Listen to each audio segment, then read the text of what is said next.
on this head-spinning episode of MythBusters. Adam and Jamie fire up a fearsome explosive. That's one way to cut up a watermelon. As they test a military myth. You're not nervous about making the shot, are you? That C4 is a serviceable cooking fuel. It's not bad. But if subjected to heavy-hitting action, oh, it's on its shoe. Creates a culinary catastrophe. There it goes, pouring right onto the C4. Meanwhile, Carrie, Grant, and Tori chin up, buddy. Gonna be over before you know it. mull a martial arts myth that a fabled flying guillotine Somebody's losing a finger on this shoe. can decapitate and capture your cranium. You ready? Let's do this. Who are the MythBusters? Adam Savage 70% chance of science. and Jamie Heineman. We're gonna have an adventure. Between them, more than 30 years of special effects experience. Together with Tori Belleci, Wasn't ready for that one, Carrie. Grant Imahara, and Carrie Byron. Let's do it. They don't just tell the myths, they put them to the test.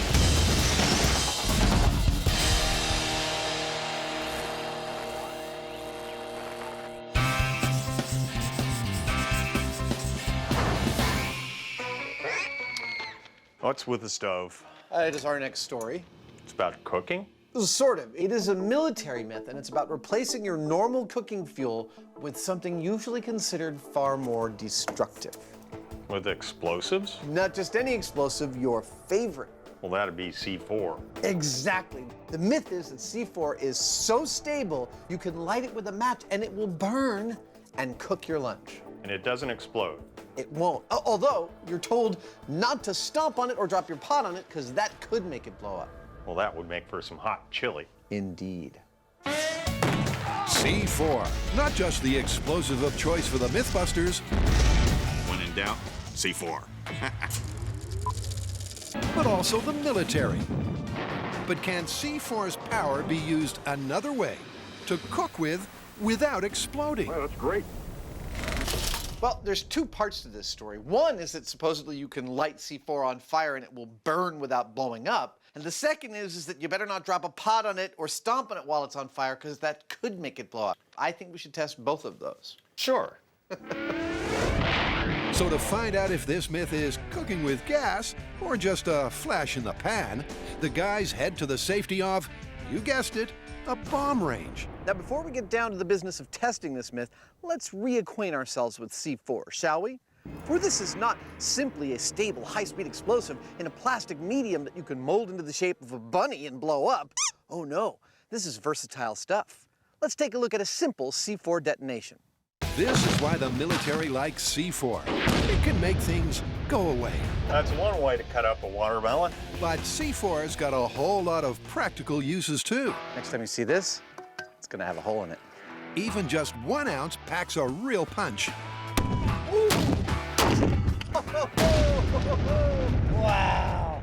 That would be a hole, through and through. But it's also a precision device too.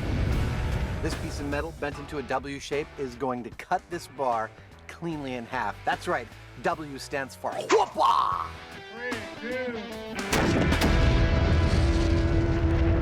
That is beautiful. Look at that nice clean cut. I could do a little better with the saw, but it does indeed work. Now that we've seen how it detonates, it's time to tackle our story, which simply stated is that this stuff, C4 plastic explosive, is stable enough to actually light on fire and heat your lunch with, that it will not blow up even if you set it on fire. That's what we're about to test. Okay, why might burning C4 explode? Well, heat causes molecules to become excited. The greater the heat, the more the molecule mania. And that can cause instability and possibly an explosion. So from the safety of their bunker and ignited by a remote neon transformer, You ready? Igniting C4, seeing if it burns without blowing up. In 3, 2, 1. Yep. Burning. Wow. It's really burning. It burns hot. but blowing up it ain't. I don't think I'd want to be next to that. I don't care what they say. The C4 burned at more than 1,000 degrees, rapidly, and without a kaboom. That's very good news for this myth, so far. Now that we know it burns, let's see how well it cooks. Meanwhile, Grant, Carrie, and Tori are attempting to wrap their heads around a mysterious martial arts myth. All right, Carrie, what's with the cool costume? Take a deep breath. We're doing a kung fu myth. Yes! Which one? The Flying Guillotine. Oh, I love that movie. Yes, that's the one where the guy has his weapon. It's like a hat. He throws it over the other guy's head, and he pulls the chain, and it decapitates him. Calm down. Yeah, and not only that, but once you cut the head off, you can actually retrieve the head back to the thrower. Well, I think the cool thing is that this might be more than a movie myth. This might be an actual ancient weapon. It could work. Made famous by B-grade kung fu movies, the Flying Guillotine was a disc that, when thrown over the neck, would decapitate and capture the victim's head. But it might not just be a filmmaker's fantasy, because legend has it, Emperor Yongjung commissioned the device in 1722. But unfortunately for the MythBusters, no drawings of the design survive. Okay, what a terrifying concept. Assassins that can behead you from a distance? Yeah, but you know what? The real problem right now is finding a design. I mean, we've been through all these history books and found nothing. I mean, the only designs come from the movies themselves. I mean, we're on our own on this one. All right, well, why don't we come up with some prototypes? We can incorporate some ideas from the movies and come up with our own ideas and see which works best. So we might actually get to design our own flying guillotine. This is awesome. So in order to test whether the mythical Flying Guillotine was a viable assassination weapon, they're going to divide and compete to see if they can design their own Flying Guillotine based on 4 parameters. 1, enough power to cut the head off. 2, it has to be light enough to be thrown. 3, it has to be safe enough to be deployed without cutting your own fingers off. And 4, you have to have some means to retrieve the head. With each of them working alone, it's going to test the team's prototyping skills to the limit. Now, when you actually think about what we're trying to accomplish here, this is no trivial task. We're trying to make a lightweight device that flies through the air and decapitates someone. Now, a traditional guillotine gets its cutting force from the fact that we have a massive blade traveling a long distance to create enough force to chop a head off. We have to make our devices lightweight, and we only have about 6 inches of travel to create that same sort of force. In their respective corners of the shop, the guys begin by playing with ideas and concepts that may or may not work. All right, so I had a great idea for a flying guillotine. I asked the researchers to find me a bear trap. Hopefully this would have enough energy to actually crush through a person's head. Clearly there's enough force, but throwing this through the air could be problematic. First up, Tori's chosen to meddle with metal with a scissor-cutting design. Before I start building this in steel, I want to make sure my design for the Flying Guillotine works. So I'm going to build a prototype with foam core, make sure it works, and then I'll move on to the steel. Meaning it's going to be a try-it-and-see kind of process. Yeah! Sometimes in the design process, you just have to get in there and get your hands dirty. Because there are no historical documents, no blueprints, no plans for a flying guillotine, we're just gonna have to figure this out as we go, which is gonna mean a lot of trial and error. Probably mostly error. And that's immediately clear from Carrie's first fiddle with a fan from an air conditioning duct. I've been trying this, complicated iris design, but it's too complicated. It's hard to use, it's getting heavy, and I just don't think it's gonna work. So it's back to square one for Carrie. And likewise, on Belechi's bench, this lethal-looking scissor prototype he's made is also a dud. My Flying Guillotine doesn't work at all. I mean, it kind of looks cool, but if you put something inside of it, that's the safest place to be. Despite the pressure of their early designs failing on several fronts, the guys aren't deterred. I'm gonna have to come up with a whole new design. After all, learning from your failures is all part of the prototype process, which is exactly what Carrie does by opting for a far simpler concept. Picture cigar cutter. Basically just have a blade on the rim of the hat that goes Takes head right off. Meanwhile, using an authentic Qing Dynasty design app, Grant has decided simpler is not better. Now, what you need in order to cut someone's head off with the blade is speed and power. Now, we've got this ring that's supposed to go over someone's head, but that doesn't leave a lot of space for the blades inside of it to accelerate. So my solution is to actually cock the blades all the way back and let them swing out and around. So they have more time to accelerate, and by the time they actually hit flesh, they'll be going fast enough to do some damage. Ingenious, over-engineered, and lethal. That's how Batman does it. With his lawnmower of death sporting 5 highly sprung cutting blades, Grant's ready to pull the pin. That was close. Okay, this could be the most dangerous experiment we've ever worked on. Forget car crashes, explosions, guns. Ah! Fire! Somebody's losing a finger on this shoot. Don't cry wolf, Carrie, because then you're gonna get hurt and no one's gonna rush to help you.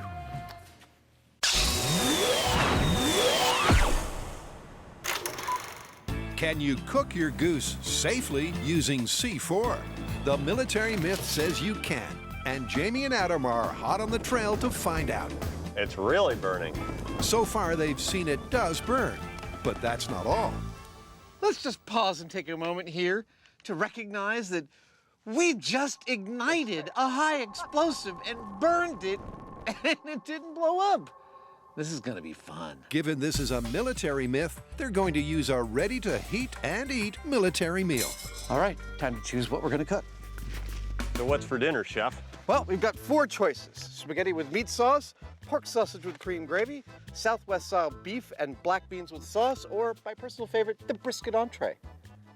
I'll go with pork. We always go with pork in these explosive experiments, don't we? Done, let's do it. Here you go. Okay. So, menu sorted. They'll pop an Army pork packet in water and use C4 to try to heat it. So what's for dinner is an MRE, a meal ready to eat. It's standard Army issue.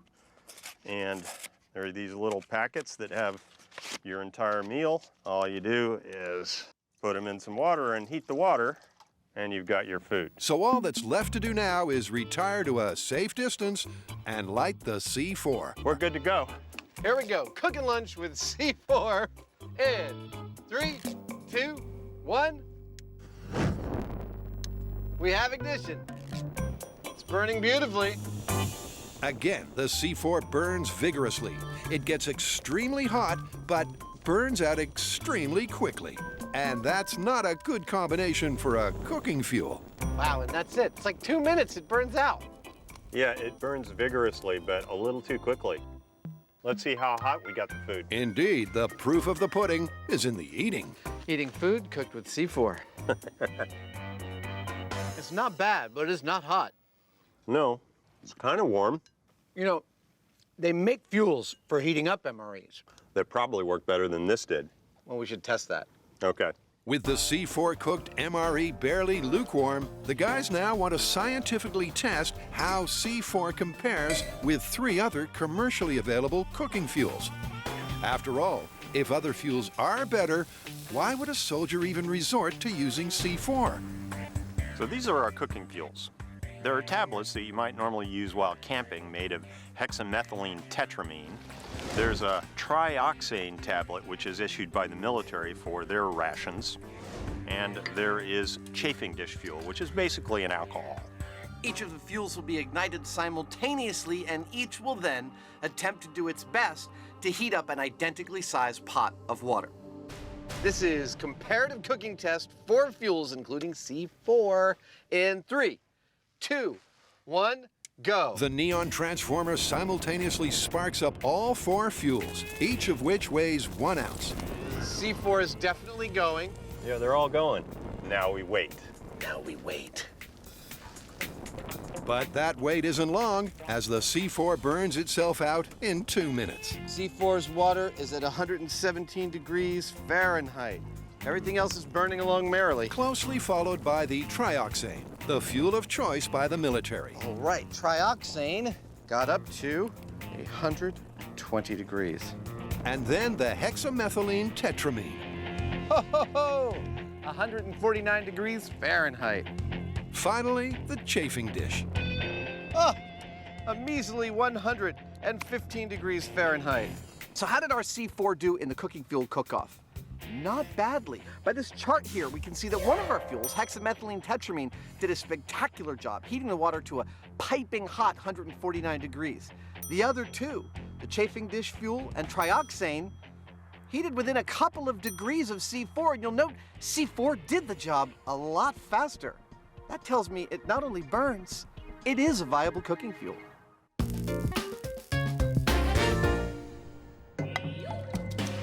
Carrie, Grant, and Tori are going kung fu crazy, testing the myth of the Chinese flying guillotine. You think cutting my head off will kill me? With no historical blueprints to work from, they have to design their own modern prototypes to test the weapon's viability. Their first set of designs were uniformly successful at failing. That's the safest place to be. But a reacquaintance with the drawing board has the MythBusters on a more successful, if somewhat scary, track. That's pretty good. It's all coming together. Tori's latest idea is as clever as it is potentially deadly. This one is a very simple design. It's a steel ring, sharpened, but then there is a groove on the outside of the ring that I have wrapped this cable around. And as I start pulling, one, it's gonna be pulling the sharp edge into the neck, but as the cable starts unraveling, it's gonna start spinning the ring, hopefully giving me the motion that I need to cut through that neck. Let's see if it works. Okay, stand back, everyone, because Tori's ready to take his brutal saw disc for a spin. Dude, that looks like it worked great. All right, well, it cut through foam. I wonder what it's gonna do to a neck. Good question, because last time there was a decent MythBusters decapitation, it took more than 4,000 joules to do the deed. Meanwhile, Carrie's pondering process is paying off too. What I've come up here with now is a kitchen knife on top of a saw blade that's at an angle, sort of like a traditional French guillotine. 2 out of 3 headless Frenchmen say it's the best. That will work on either a spring load or a really good yank. To test the cigar cutter, Carrie's rigged a rubber leg in a vise to see if she can get a clean cut. You ready? 1, 2, 3. Okay, maybe not. It looks like it works pretty good to me. It just takes a few yanks. Okay, it's hardly a clean cut, and it sure ain't a real neck. But for Carrie, it's a head start. I'm impressed. Finally, despite a near involuntary appendectomy, Grant has persevered with his beautifully designed but alarmingly heavy 5-bladed mechanism. Okay, it's armed. That was, believe it or not, the most dangerous part of my day. You look like you're ready to test. I watched you load this thing. Okay. All right, here it comes. Oh my God, I hope this works. That is insanity. Okay, keep your arms and legs clear of the ride at all times. Here we go. In 3, 2, 1.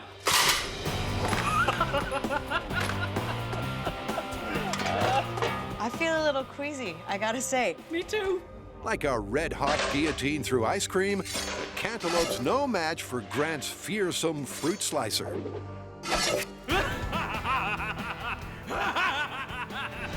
With the cutting component looking good for each of the 3 designs, Flying Guillotine. there's one thing left to sort out: the net to capture the head. I know this looks like a guillotine cap, but it's actually a salad bowl. That's right, death by salad bowl. So far, so good. Carrie's concentrated on decoration for decapitation. He looks like he's all dressed up for a funeral. His own. Not to be outdone, Grant's final head capture feature is also very catchy.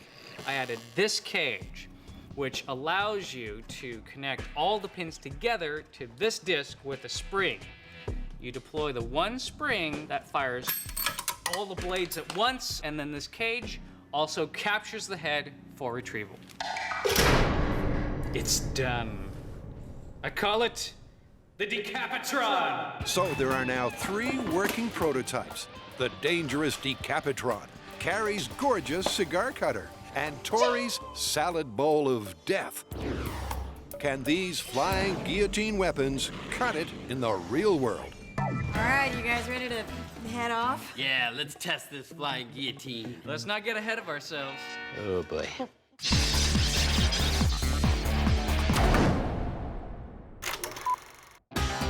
Could the mythical Chinese flying guillotine have been a real assassin's weapon?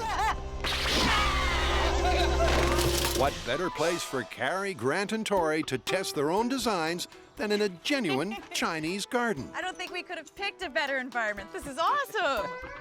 All right, now that we've each designed and built our own flying guillotine, we are here at Bamboo Giant to test 3 things in order to confirm this myth. First, its throwability. Second, can it decapitate a head? And if so, can it retrieve the severed head? Up first is throwability testing. But with safety in mind, the weapons won't be armed.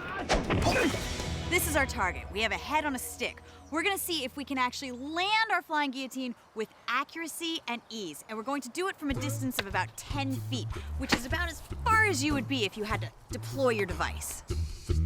Each of the guys will take turns to throw. First up, it's Carrie with her designer cigar cutter. Okay, this is the throwing test. Ready? All right, we're looking for a ringer. The cigar cutter flies, Well, you got us feet. but on throw 1, it's way short of the mark. Grant's next. His unwieldy Decapitron's not exactly an aerodynamic masterpiece. My design, it weighs in at a good 7 or 8 pounds. So as a secondary weapon, I'm relying on blunt force trauma. Yep, and the first throw backs that up. Oh, super close. That's another miss. So it's Tori's turn. So mine's pretty light, and it's kind of shaped like a Frisbee, so it's gonna be easy to throw. Whether or not I can hit my target, that remains to be seen. All right, spinning salad bowl of death. You guys ready? Let's see it. That's 3 throws and 3 no's, which isn't good news for the myth. Can Carrie do better in round 2? Ready?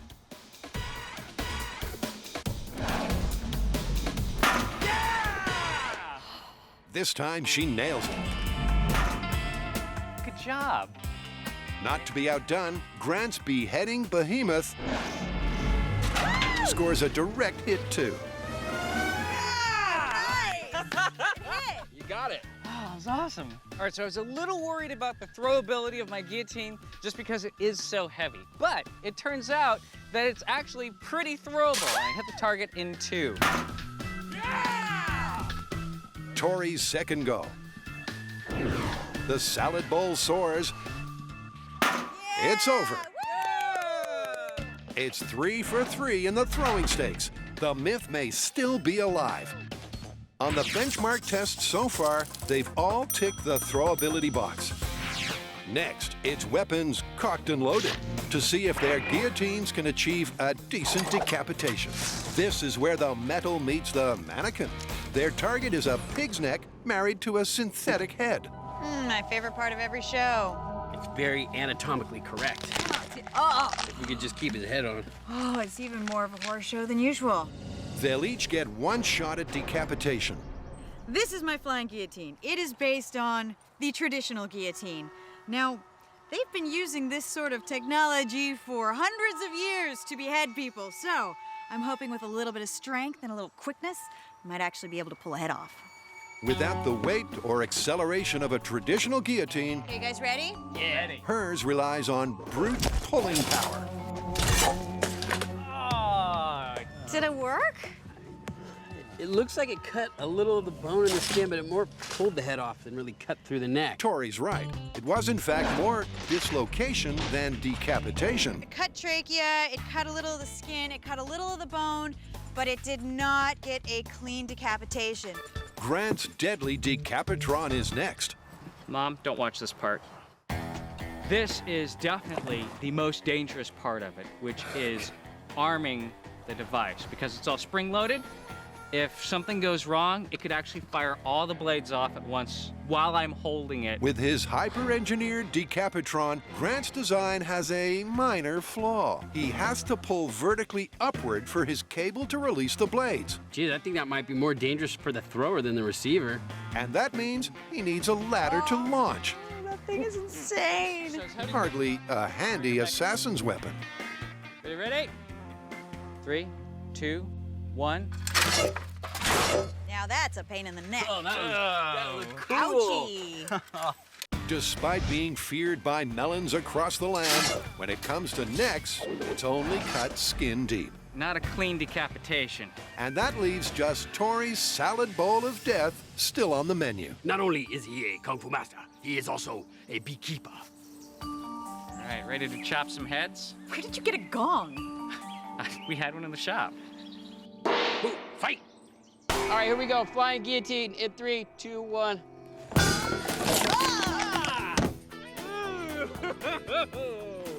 That was gruesome! Gruesome, but impressive. Ooh, that's pretty good. It cut through. Like halfway Got at least. halfway Yeah. through. God, look at that. It cut through the bone. And the trachea and the carotid artery and wow, it did a lot more damage than I expected. That is promising. And that means Tori's is clearly the most promising of the three designs. It's light, it's sharp, and simple enough that it could have been built in 1700s China. Oh, and what about head retrieval, you ask? Simple. With no decapitation, there can be no retrieval. That one's still to be tested. Now for the decapitation capabilities of our flying guillotines. We're a little all over the place. Grant's machine had such promise, it didn't quite cut through the neck. Mine, not even a chance, only slightly through the spine. But Tori showed some promise. That spinning blade actually made it almost through the neck. I think if we work on this design, we might have a real flying guillotine. Part 1 of the C4 cook-off myth is confirmed. C4 can make a stable, reliable fuel. Burning beautifully. So it's on to part 2. If that flaming C4 gets some sort of impact, will it lose its stability and explode to kingdom come? An explosion is a chemical reaction, and heat tends to speed up chemical reactions. So it makes sense that if you're burning an explosive, it's going to make it more sensitive. So if we happen to be cooking with C4, and what we're cooking with weighs, say, 7.5 pounds, and it drops on the burning C4, you might have a problem. With the heavy pot raised to a height of 3 feet above the C4, it will stop with a force of 150 pounds. It's time for the drop test. Are you ready for this? I'm ready if you are. I am. All right, I'm going to ignite the C4 in 3, 2, 1. We have ignition. Let's let it get nice and hot. Once the C4 is burning fiercely, they'll drop the heavy pot on it to see if it explodes. This is a full pot dropped on flaming C4 in 3, 2, 1, go. They just put it out. Well, you know what they say. A watch pot doesn't explode. No, a drop pot doesn't explode. Thanks for ruining my joke. It seems that even alight, the C4 is still too stable for a 7-pound pot to prompt an explosion. Well, the myth is that pot dropped on flaming C4 will make it go off, and we got a perfect landing. No explosion. I don't even see the C4. Wait a second. There it is. No explosion at all. Right now, it's not looking very good for the myth. Well, that didn't work. What's next? Well, I've heard two parts to this. One is that you shouldn't drop a pot on the flaming C4, but the other is that you shouldn't try and stamp it out. Stomping on burning C4. Well, I'm not going to do that. You can do that if you want. Well, thanks, but no thanks. I've actually worked on the perfect thing. Editors, roll the montage of my robot stomper build. Okay, here's what Adam made earlier. Ow! A pneumatically powered stomping robot. I think he's ready for prime time. He certainly is. There we go. Powering up the man. Perfect. Now for the second impact test, with Adam's robot designed to accurately replicate the force of a human stomp. Will that set off an explosion when it hits the burning C4? So the question is whether this shoe stomping on a burning explosive is going to be more effective at setting it off than dropping a cast iron pot on it. On the one hand, this shoe with its pneumatics has a lot more power than a dropped pot. But on the other hand, the sole of the shoe is a lot softer, so I'd say it's anybody's guess. Well, to take out the guesswork, That ought to do it. the first step is C4 ignition. Make it like a nice toasty marshmallow. And then step 2 is to fire up Robo Stomp. In 3, 2, 1, stop! Ah, nothing. Oh, it's on his shoe. Despite the impact of Robo Stomp's pneumatic foot, the burning C4 is still too stable to explode. Well, our robot stomper performed admirably, and he still was not able to get the flaming C4 to explode. Look, you don't get much more real world than dropping the cooking pot or stomping on the burning C4, and nothing happened. It's just too stable. Clearly, we're gonna have to go to some ridiculous lengths to get this stuff to blow up. Exactly. So, did someone mention dropping a really heavy object? So why the anvil? Well, this testing is all about determining how shock sensitive a C4 is. When we drop this anvil, we're looking at something like 1,500 pounds per square inch being exerted on that C4. And that's quite an impact. And if that doesn't do it, that says a lot about the myth. Indeed it does, because the anvil tops the scales at 90 pounds. Looks like we have ignition, flaming C4 with an anvil dropped on it, and 3, 2, 1, go! Oh! Perfect landing, nice work. And no explosion. I don't know what's gonna blow this stuff up. It looks like flaming C4 can take a lot of punishment without going bang. I, for one, am thrilled by this result. We have rarely gotten to such a quintessential Wile E. Coyote moment as dropping a 90-pound anvil on a ball of flaming high explosives, and yet we got no explosion. This is very stable stuff. Something Jamie totally agrees with. We've burned it, we've smashed it and burned it. I don't know what else to do to it. Let's shoot it with guns. Sure, why not?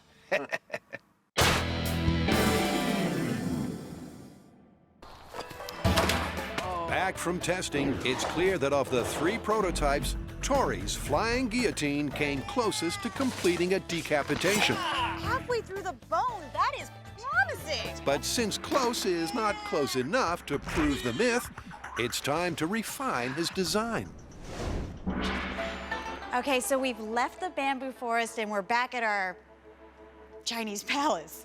We have one more test to do. We want to see if we can actually achieve a full decapitation, a throw, slice, capture, retrieve. Because ultimately, we want to find out if this myth is plausible. Tori's prototype, the salad bowl of death, slices as it spins against the neck. Can he improve it to sever a head completely?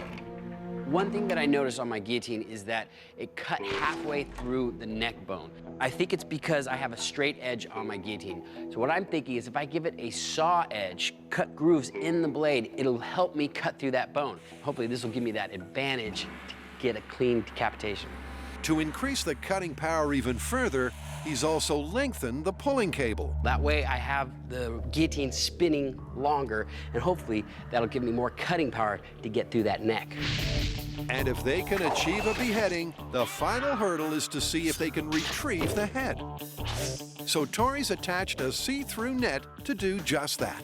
All right, so I added this not because I want him to be a beekeeper, but that way I could see the head get cut off as it's happening.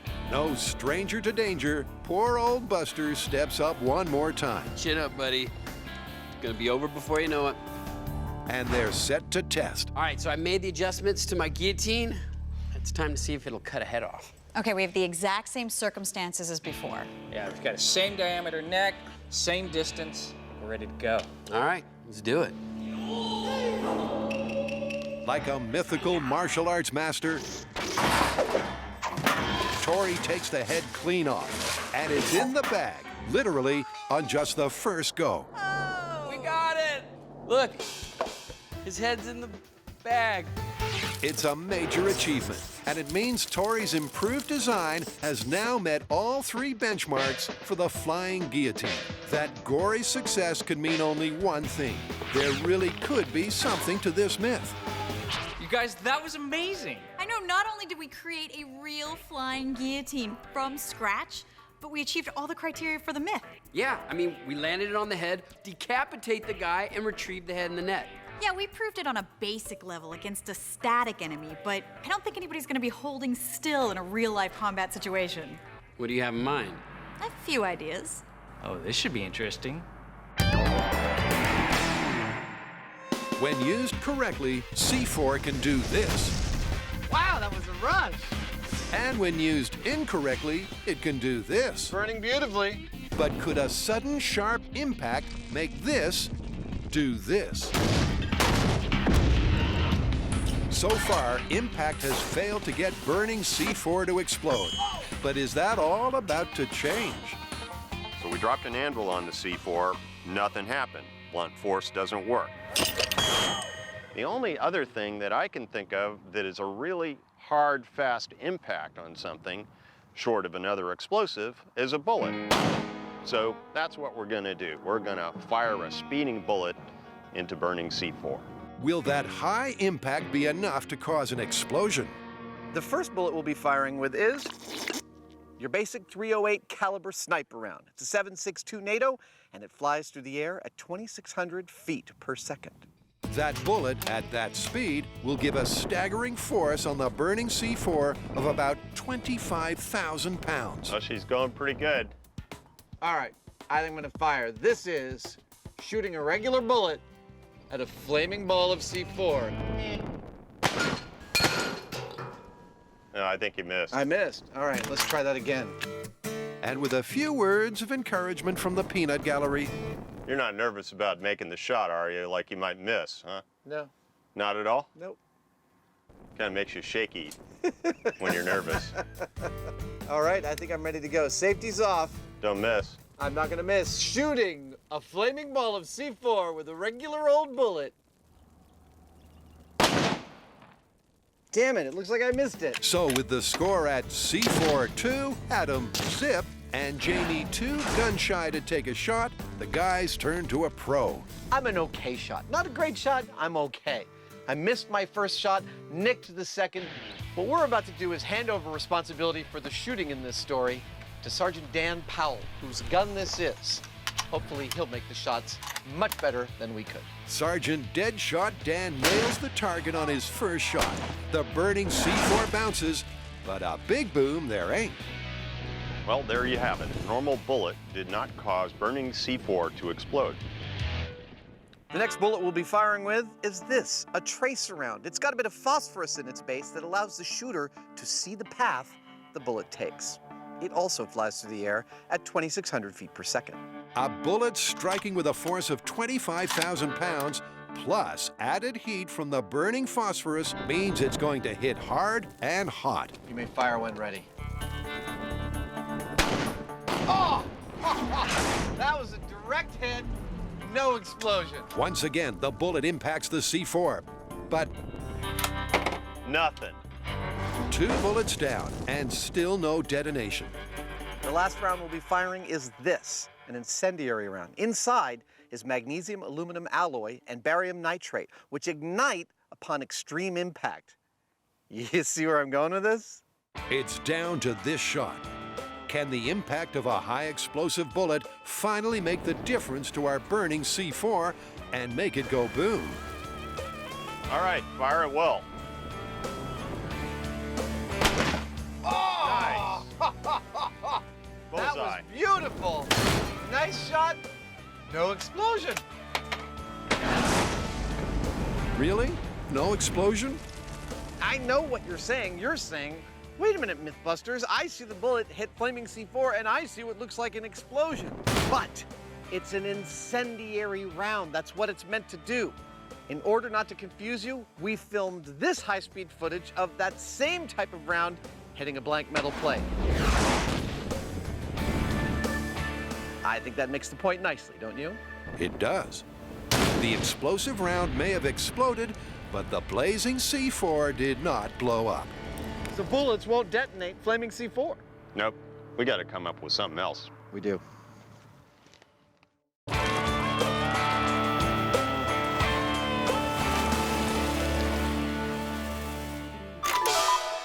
Did the Flying Guillotine ever really exist?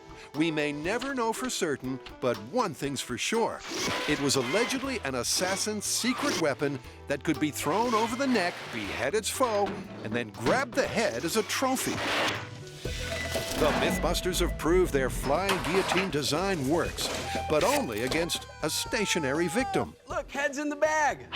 Now they're taking it to the max by testing it in combat, and that means against an opponent. A scarier, more real-life opponent, because this time, He moves. Just like any other real-life battle scenario, your opponent is going to be moving around to avoid the weapon, and this guy is no exception. He's got a mobile robotic base that we can control remotely. Try and hit me. Huh? Oh. That's not the only thing we have in store for Tori. An assassin lurking in the shadows. This one's actually after him. so Tori's up against a moving robotic enemy in front and a sneaky foe who can pop up any moment from behind. The ultimate real-world test. Oh my gosh, this place is awesome. It's like a kung fu. Playground? Yes. All right, now what do I need to do to beat this obstacle course? Okay, you have 2 minutes on the clock to defeat 2 enemies. You have to stay behind this line, and your target is going to be moving. Normally there's no rules in battle, but all right, let's do it. Ladies and gentlemen, in the Grand Palace of Emperor Yongcheng, known in some circles as the M7 Workshop, we have the famous Kung Fu Killer, the Master of Disaster, Tori Belleci, and his shadowy, evil opponent, the Fajing King. You ready? Let's do this. Honor and myth all hang on the next 2 minutes. Flying Guillotine in 5, 4, 3, 2, 1. Right from the outset, the robo-target's proving very elusive. It's a far cry from the original static assassin test. Oh my God, this is like some crazy weird nightmare. And then suddenly, There's a guy behind you! there's that sneaky assassin to contend with as well. But he doesn't last long. You got him! He wasn't decapitated, but he was at least disarmed. Then it's back to the main target. But before you can say guillotine, time's up. 3, 2, 1. 2 minutes are up without a single decapitation. But at least there was one knockout blow. It's pretty hard hitting a moving target. It looked hard, but hey, you got the one that popped up. Your reaction time was great. Yeah, you definitely knocked out the assassin from the shadows. That was so much fun. I mean, this was like living out my fantasies, having two attackers coming at me, trying to take them down. However, trying to hit a moving target, it's almost impossible. This weapon has proved plausible as an assassination device, but no match for a foe in pitched battle. Using the Flying Guillotine when you're under attack is not easy at all. It's much better as a sniper weapon. Oh my gosh, as a weapon of battle, it's not my weapon of choice. So before we consign this myth to the dusty vault of history, let's leave the final word to Grant. Despite that this guy looks like he's been defeated, he actually survived, and not only that, he won, because it's so difficult to deploy the Flying Guillotine in a combat situation. Definitely, this is plausible as an assassin's weapon, but in combat, no way.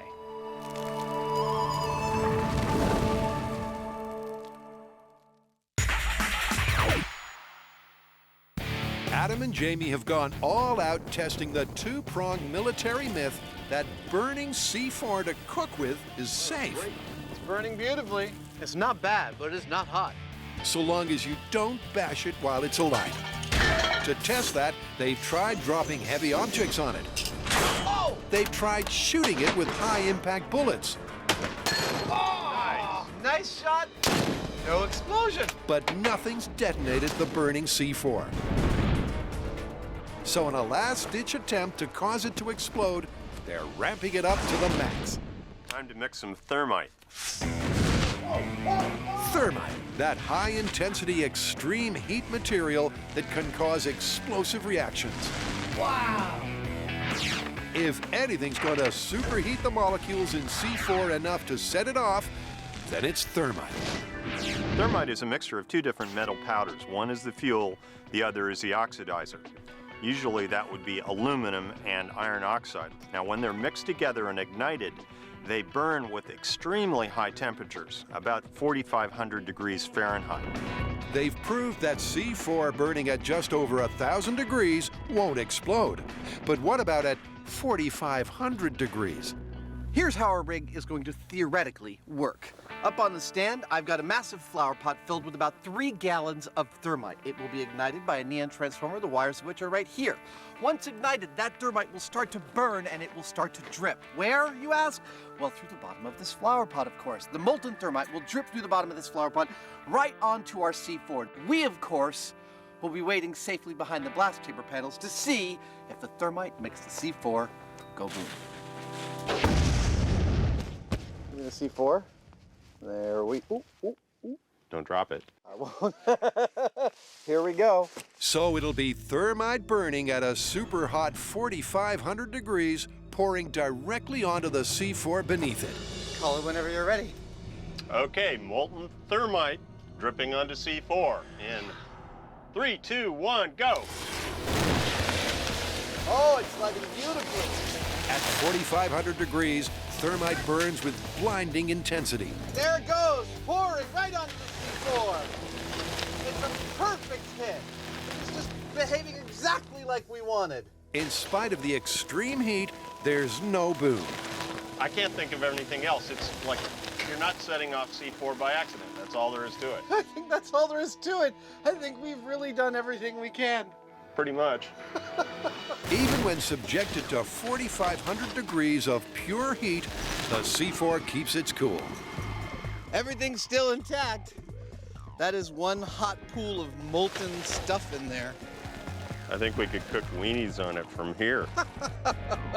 So, after all this testing, what exactly will make C4 go boom? Well, the explosive in C4 is RDX, and you need a blasting cap to set off RDX. The mercury fulminate in a blasting cap moves really fast when it goes off. It's something like 100,000 feet per second. That's over Mach 100, which is really, really fast. And we just can't achieve those kinds of speeds with anything short of a blasting cap. C4 was designed specifically to be a high explosive that was incredibly stable.